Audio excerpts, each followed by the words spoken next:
আপনাদের সাথে আছি আমি ফাইম রহমান।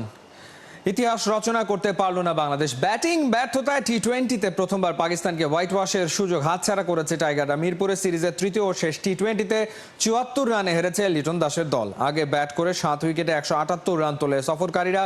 জবাবে সালমান মির্জা, ফাহিম আশরাফদের তোপে 104 রানে গুটিয়ে যায় টিম টাইগার্স।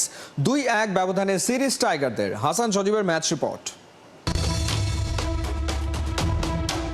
একাদশে 5টা পরিবর্তনই কি কাল হয়ে দাঁড়ালো বাংলাদেশের জন্য? ছন্দে থাকা মোস্তাফিজুর রহমান একাদশের বাইরে, পারভেজ ইমনকেও রাখা হয়নি শেষ ম্যাচে। ভুলভাল 11-এ খেলতে নামার মাসুলে কি গুনল টাইগাররা তৃতীয় টি-20তে? ব্যাটারদের অসহায় আত্মসমর্পণ, যেন মিরপুরের ব্যাটিং উইকেট হুট করে রূপ নিল বোলিং উইকেটে। সুযোগ পেয়ে লুফে নিল পাকিস্তান, এড়ালো হোয়াইট ওয়াশের লজ্জা। সিরিজের